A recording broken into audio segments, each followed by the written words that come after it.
Hello everyone, welcome to the Daily Current Affair Analysis brought to you by Shankar IAS Academy, 4th December 2025. Before getting into the discussion, please make sure that you subscribe to our YouTube channel. If you haven't, please do subscribe and also hit the bell icon to receive on-time updates from the Academy. Coming to the topics for the discussion, the first topic is about the Sanchar Saathi app. So recently there was a controversy regarding the pre-installation of Sanchar Saathi app. And the next article is regarding the DRDO's escape test, and this was recently conducted in the Chandigarh and to enhance the safety of the fighter pilot. And the next article is regarding the depreciation of the Indian rupee, and this is taken from Indian Express, and this is talking about the positive side of the depreciation of the Indian rupee. And the next article is regarding a concept called the need for national legislative index. So we'll be seeing what is national legislative index and how it will help us to strengthen the state legislatures in India. And finally, we'll be discussing the prelims focus. If all set, let's begin the discussion with the first article. Sanchar Saathi app must be pre-installed on phones. DOT. The article is taken from The Hindu. So now the Department of Telecommunications has mandated all smartphone manufacturers to pre-install the Sanchar Saathi app on the new devices that they are planning to sell in India. So what is meant by pre-installation? Pre-installation means once you purchase a new mobile phone, this application will be there. You cannot delete it, you cannot disable it. So like the Facebook, like the YouTube, this application will be also there once you purchase a new phone. That is what it is mean by pre-installation. So now the Department of Telecommunication asked all the smartphone manufacturers to pre-install the Sanchar Saathi app on the devices that they are planning to sell in India. And this direction from the Department of Telecommunication has sparked a lot of controversy regarding the privacy of the citizens. So in this background, let us discuss more about this article. So coming to the Sanchar Saathi app. So it's a citizen-centric initiative launched by the Department of Telecommunications under the Ministry of Communication to empower the mobile subscribers and enhance the user security. So this Sanchar Saathi app will act as a unified portal and also a mobile application for telecom related services. So what are the facilities available in the Sanchar Saathi app? The first is Central Equipment Identity Register. So using your IMEI number, you can report and block the your stolen or lost mobile phone, and at the same time you will be able to track the number using the IMEI. And once you recover the device, you can unblock the device. So that is a facility provided by the Central Equipment Identity Register. And the second is Know Your Mobile. So you can check the authenticity of your handset using the IMEI through the Sanchar app. And if you found that this device is fake, then we can avoid such devices. And the next facility is Telecom Analytics for fraud management and consumer protection. So we can see that for certain scam group, they will be using your details, they will be taking mobile numbers. So if you have this Sanchar Saathi app, you can see all the mobile numbers issued in your name, and if those numbers are not used by you, then you can report and you can request to the government to disconnect those unused or unknown numbers. And the next facility, Chakshu, that is reporting fraud. So you can report suspicious call, WhatsApp number and messages related to cyber crime using this application. And the next, reporting international call with the Indian number. That means certain international calls will reach your mobile phone with the Indian caller IDs. Such calls can be reported if they are related to cyber crime. And the next is trusted contact details. So we can see that these days the helpline scams are going on. So this Sanchar Saathi app will be providing verified customer care numbers of various banks and other financial institutions. So this will be helpful for the users to avoid a fake helpline scam. And what is the direction given by the DOT, that is the Department of Telecommunication? So they issued this direction under the Telecommunication Cybersecurity Amendment Rules of 2025. So as per those rules, as per the direction, it requires the the manufacturers to pre-install the Sanchar Saathi app on the new handset manufactured or imported for use in India. That means when you open your new mobile phone, this application will be there. And the direction also asks the manufacturers to ensure that the app is readily visible and accessible at the first use or setup. And the manufacturers, they also has to ensure that the functionalities of this application are not disabled or restricted. So what are the concerns about this government direction? The first is about the privacy and surveillance. So the opposition leaders and the digital right activists, they criticized that this tool, the Sanchar Saathi app, can be used as a monitoring tool that can threaten the privacy of the citizens. So you can see that like all other applications, this application will also ask permission to access the call access, call and SMS logs in your mobile phone. And the next the concern is about the mandatory installation. So as per the direction from the government, the manufacturers has to install, they have to pre-install the application. So what happens, this will can be used as a tool by the state to constantly monitor the personal devices of the citizens too. So the concern is about the privacy and the mandatory installation. And coming to the government's clarification, so we can see that followed by the controversy, now the Union Minister for Communications, Mr. Jyotir Aditya Scindia, has issued a clarification. The first is the optional use of the application. That means the app is not mandatory for the users. The second, it is deletable. That means if the users want, they can delete the app. And the next is the dormant status of the application. If the users are not willing to register for the application, then this application will remain dormant in your mobile phone. So these are the clarifications given by the Union Minister for Communications, followed by the controversy. And coming to the prelims practice question, the question is, consider the following statements regarding Sanchar Saathi. Statement 1, it is a citizen-centric initiative of the Department of Telecommunications aimed at enhancing mobile subscriber security and reducing cyber fraud. Statement 2, Sanchar Saathi app includes a digital portal and mobile application designed to help users manage and secure their mobile connections.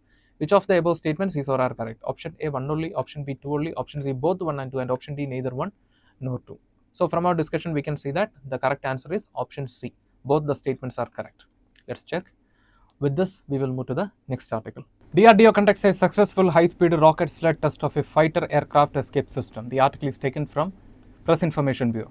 So in Chandigarh, the Defence Research and Development Organization successfully conducted a high-speed rocket sled test of a fighter aircraft escape system at a precisely controlled velocity. As per the report, it is 800 km per hour.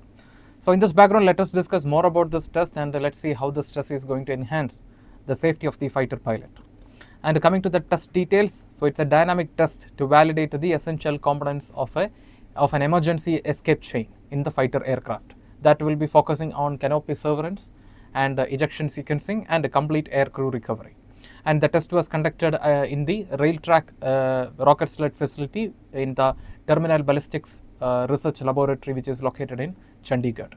And it is managed by this facility is managed by the DRDO. And coming to the experiment, so before understanding about the experiment, see, this is the rail track rocket sled facility. So this is similar to the railway track. So we will be placing a model of the rocket or the aircraft on this track, and then we will be accelerating the aircraft. And inside the aircraft, we will be placing an anthropomorphic test dummy. So to understand the impact of this test on the dummy, and through that we can understand, we can have an assumption how this test will impact on the human body. And coming to the experiment stages, so the first is sled acceleration. So the sled is a railway track like facility, so we'll be placing the aircraft on it, and then we will slowly accelerate the aircraft to attain the ideal velocity. And how we will accelerate the aircraft? Through phased firing of multiple solid propellant rocket motors. And once we achieve the the ideal velocity or the targeted velocity, then we will proceed with the ejection. So once the ejection happens, then we will be focusing on pilot recovery simulation. So like I mentioned, we already placed an anthropomorphic test dummy inside the fighter aircraft model to understand about the load, moments, and the impact of acceleration on the dummy. And finally, the entire the entire experiment will be documented. So this is a this is an experiment conducted in the facility in Chandigarh by the DRDO.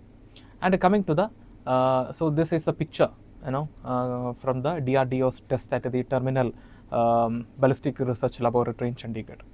And here you can see this is how the dummy will be flying away from the cockpit once the ejection is initiated.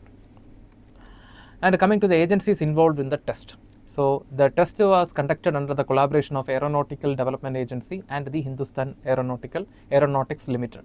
And the other major institutions witnessed this test are Indian Air Force and also the Institute of Aerospace Medicine and Certification. And coming to the significance of this test, so first is elite capability. So through this test, India is becoming one of the few countries with advanced in-house escape system. And the second is advanced evaluation. So the focus is on the sled acceleration, and we have already placed an anthropomorphic test dummy to understand the impact of this test on the dummy. Through that we can calculate how this test will be having an impact, or how this process will be having an impact on the human body. So through this through conducting this advanced test, we can understand about the complexities in this mechanism, and then we can understand about the realities of the of the plan.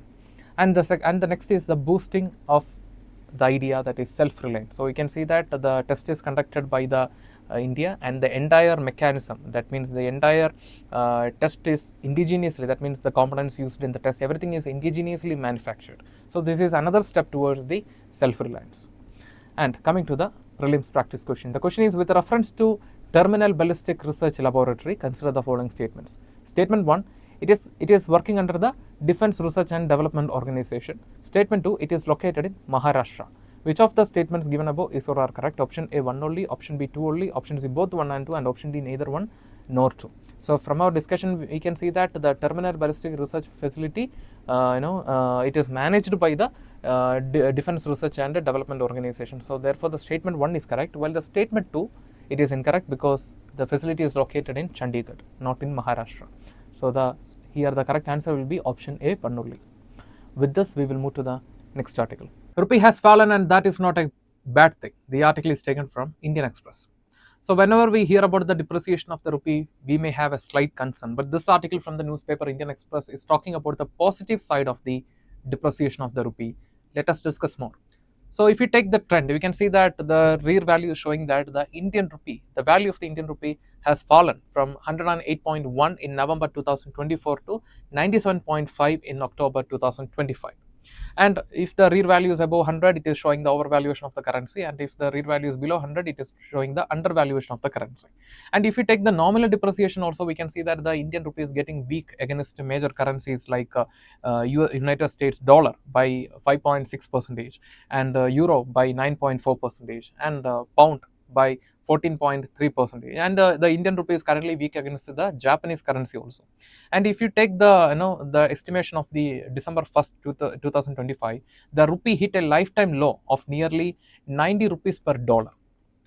And what are the reasons behind this depreciation? The first major reason is the purchasing portfolio outflow. That means the foreign investors are pulling out their investment. Second, sharp trade deficit, widening trade deficit. Third, uncertainty over the Indo-US trade deal. So these are the primary factors contributing to this present depreciation of the Indian rupee. So now we are going to see how this depreciation is going to affect, or what will be the impact of this this depreciation. So now the first major effect will be shock absorbing. The depreciation of the Indian rupee will act as a shock absorber. So if the value of the Indian rupee is falling, means the price for the commodities of the Indian products, Indian commodities are also falling in the foreign market. Therefore, there is a chance for high consumption of Indian goods and services in the foreign market. More consumption is there, that means it will increase the export, and it will enhance the competition. And in the case of import, it will reduce the import pressure.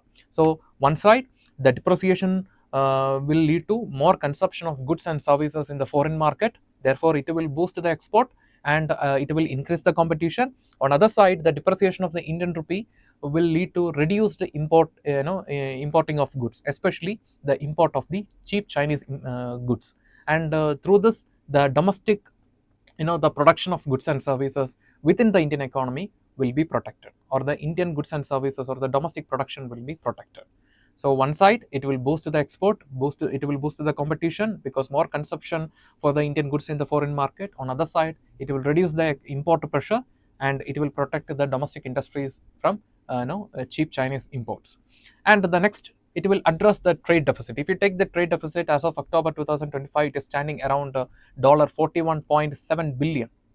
And you can see that this shock absorbing effect will somehow, to an extent, it will adjust the trade deficit. And you can see that now the RBI and the policymakers also have adopted a more flexible stand according to this economic trend, and that will provide a free flow of the rupee, and the things will be automatically adjusted. So this is a positive side or the impact of this present depreciation. And coming to the real effective exchange rate, so that is shortly known as REIT. So it's a measure of currency's value against a basket of major currencies adjusted for inflation. If it is not adjusted, then it is known as NER, that is nominal effective exchange rate. So how we can calculate this RER or real effective exchange rate? So it is derived by adjusting the nominal effective exchange rate for relative price consumer price differences with the trading partners, and it is used to understand the competition in the international competition. And if the RER is falling, that means more competition is there. Like I mentioned, once the value is falling, once the rupee is depreciating, there is a possibility for more consumption of the Indian goods that will enhance the export, and it will increase the competition. On other side, it will reduce the import pressure also. So coming to the prelims practice question, actually it is a PYQ taken from UPSC Prelims 2022. The question is, with reference to the Indian economy, consider the following statements. Statement 1, an increase in the nominal effective exchange rate indicates appreciation of rupee. Statement 2, an increase in the real effective exchange rate indicates an improvement in the trade competitiveness. Statement 3, an increasing trend in the domestic inflation relative to the inflation in other countries is likely to cause an increasing divergence between NER and RER. Which of the above statements is or are correct? Option A, 1 and 2 only, option B, 2 and 3 only, option C, 1 and 3 only, and option D, 1, 2 and 3. So we can see that an increase in the nominal effective exchange rate indicates appreciation of the rupee. That statement is correct. So the statement 1 is correct, and an increase in the real effective exchange rate indicates improvement in the trade competition. So from our discussion, we discussed that if the RER is falling, that will lead to more consumption of goods in the foreign market. It will lead to more export and more competition. So therefore the statement 2 is incorrect. If the statement 2 is incorrect, then we can automatically eliminate option A, option B, and option D. So we will arrive the correct answer, that is option C, 1 and 3 only. Let's check. Yes. With this, we will move to the next article. For democracy's sake, an index for legislatures. The article is taken from Indian Express. So this article is talking about the need for the National Legislative Index. So what is this concept? What is meant by National Legislative Index? So the National Legislative Index will measure the performance of the different state legislatures in India, covering both legislative assemblies and legislative councils. And this index will have a score, annual score from 0 to 100 for each legislatures, and the index is data driven, transparent, and comparable in nature. That means using the data, we can compare the performance of one state with the another state legislature. So what are the core objectives of this concept, National Legislative Index? The first is promoting healthy competition. Second, identifying the gaps in the legislative function. Third, encouraging best practices and peer learning. That means the initiative or the steps taken by the measures taken by one legislative assembly can be adopted by the another legislative assembly, and that is a part of healthy competition too. And the third and the fourth is strengthening the speaker's institutional role. And the next, encouraging the digital initiatives in the legislative assembly. For example, application of machine learning or artificial intelligence to understand or to analyze a legislation, or or in the lawmaking. So such initiative, already certain European parliaments, they are already implemented such initiatives. Encouraging participatory governance and institutional reforms. So these are the core objectives of the National Legislative Index. And why this National Legislative Index is needed for India? So we can see that Indian Parliament itself is very younger. We can see that the India got independence in 1947, and the first parliament was formed in 1952. So we can see that the Indian Parliament itself is younger, and many state legislatures are much younger than the Indian Parliament.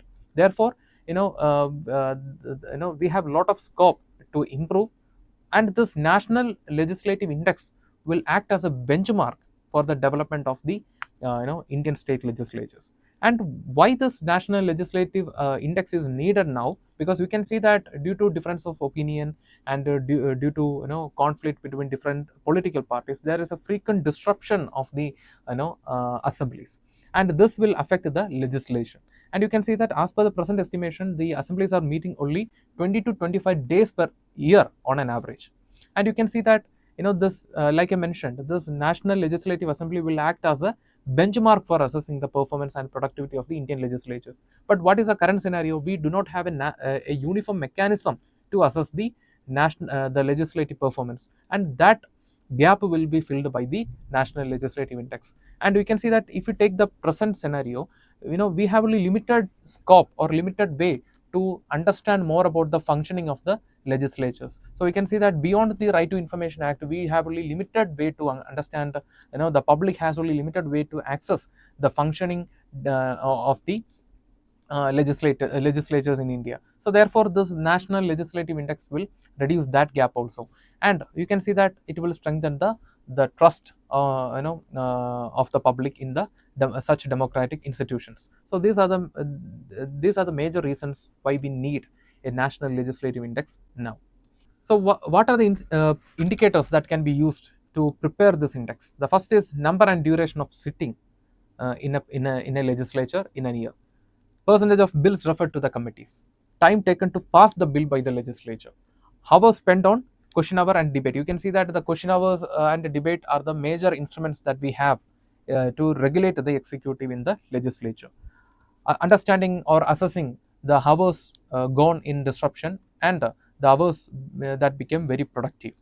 Institutional research and knowledge systems are the key indicators that can be used to prepare this National Legislative Index. And coming to the impact on governance, you can see that it will improve the quality of lawmaking, and it will strengthen the executive accountability, and it will enhance the participation of public, and it will enhance the trust of the public in the democratic institutions, and it will encourage the participation of women and youth, and it will reinforce the legislatures as the temple of democracy. And what are the challenges in bringing the National Legislative Index? The first is, you can see that this National Legislative Index, this concept is aligning with the principle of one nation, one legislative platform. But at the same time, uneven digital capacity between the regions and between the legislative assemblies, political resistance, and finally data standardization. You can see that some legislatures are already very older, but some legislatures are very young, and at the same time accessing or collecting the data of different legislatures are also a very much challenging task. So these are the major challenges in preparing the National Legislative Index. So coming to the way forward, so how we can overcome these challenges? First is uniform, bringing a uniform data system. Second, capacity building. That means training, for the legislatures, the members of the legislatures. And the third, mandatory performance disclosure. That means we have to ask the state legislatures to disclose their performance over an year. And federal cooperation. That means strong cooperation between the center and state, and also the cooperation between states and states. So coming to the mains practice question, the question is, critically examine the need for a National Legislative Index in strengthening India's federal democratic institutions. How can the index improve legislative productivity, transparency, and accountability across states? So we have already discussed the answer for the question. So it's a 15 marks question, and you have to write around 250 words, write the answer and post it in the comment section. We will review and we will reply for your answer. Now it's time to move to the next article. So coming to the prelims focus, the first topic is implementation of National E-Vidhan application for digital legislatures. So the legislatures of 28 states have signed a memorandum of understanding for the implementation of the National E-Vidhan application for the digitalization of the legislature, and 20 of them already transformed into fully digital houses by onboarding the National E-Vidhan application platform. And the next topic, INS Taragiri. So recently the Indian Navy commissioned the INS Taragiri, the fourth ship of the Nilagiri class, and this is classified as Project 17 Stealth Frigate, and the name INS Taragiri is attributed to the former INS Taragiri, a Leander class frigate. So you have to understand that this Leander class frigate, they even participated in the World War II, not the INS Taragiri, the Leander class frigates. And you can see that this INS Taragiri provided nearly 33 years of glorious service to the Indian naval fleet. And this INS Taragiri, the present INS Taragiri, the Project 17A Stealth Frigate, is the third ship constructed by the Mazagon Dock Shipbuilding Limited, and this is a step towards the India's self-reliance in warship design and construction. And the next topic is index of industrial production. So we have discussed the index many times. So the index of industrial production is released by the Ministry of Statistics and Program Implementation to assess the short-term changes in the industrial production of India, and it is released every month. And the base year for the calculation of the IIP is, the average monthly production in the base year. So what is the base year for IIP? It is 2011. But now the Ministry of Statistics and Program Implementation, they are revising their the base year to 2020 to 23.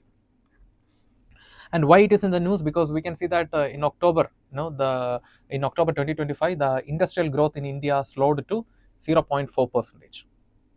And coming to the prelims practice question, the question is, why does the index of industrial production sometimes fail to reflect the real growth of India's industrial sector? Option A, because it uses an old base year, and some fast growing industries have very low or outdated weights. Statement 2, because it includes agriculture, which distorts the index. Option C, because it measures production only in value terms, not in volume. Option D, because it is compiled only once every 5 years. So we can see that it is released every month, and it is not including agriculture. So we can eliminate option B and D. Because it measures production only in terms of value terms, no. So the correct answer will be option A. It uses an old base year. So that's why I mentioned that now the ministry is revising the base year to 2020 to 23. And some industries are fast growing, and have very low or outdated weights. So the the option 1 is the correct answer. So with this, we are coming to the end for the prelims focus. With this, we are coming to the conclusion for today's current affair analysis. If you like the video, hit the like button, give your feedbacks as comments, and share this content with your friends. Before leaving this channel, don't forget to subscribe and also hit the bell icon to receive on-time updates from the academy. Thank you for listening to us. Thank you for listening to me. Have a nice day.